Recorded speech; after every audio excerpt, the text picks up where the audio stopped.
संघर्ष पथ पर दो स्थितियां आती हैं, एक भय और दूसरी भ्रम की। सर्वप्रथम भय की स्थिति देखें। यदि नन्ही जलधारा सामने खड़े शिलाखंडों को देखकर घबरा जाती, भयभीत होकर ठहर जाती, तो उसके ठहरे हुए जल में कीड़े पड़ जाते, दुर्गंध पैदा हो जाती और अंत में वह जलधारा सूख जाती। इसी प्रकार वह बीज भी यदि भय के कारण धरती के गर्भ में ही पड़ा रहता तो क्या होता।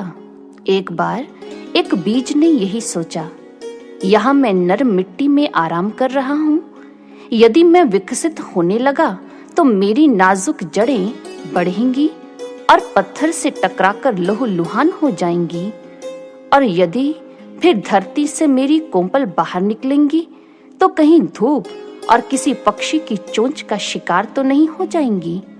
बेहतर तो यही होगा कि मैं इंतजार करूं जब सफलता सुनिश्चित हो और असफलता की संभावना न हो। बीज यही सोचता रहा।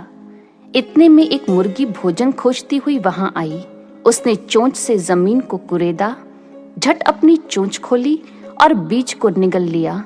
मान लीजिए यदि मुर्गी उसे ना खाती तो भी क्या वह बीज सुरक्षित रह पाता? नहीं, वह धरती के भीतर ही सड़ गल जाता। नन्ही चिड़िया यदि थककर इरादा बदल देती, घर ना बनाती, तो मौसम की मार से मारी जाती। अब भय दूर हुआ, संघर्ष के लिए तत्पर भी हुए, परंतु यदि दिशा भ्रम हो जाए तो ऐसी स्थिति में भी हमारा संघर्ष व्यर्थ चला जाएगा। हम नदी का ही उदाहरण लें, जिसने सागर को लक्ष्य बनाया, परंतु यदि नदी की दिशा मरुस्थल की ओर होती तो संघर्ष तो वहां भी है, पर अंत क्या होता?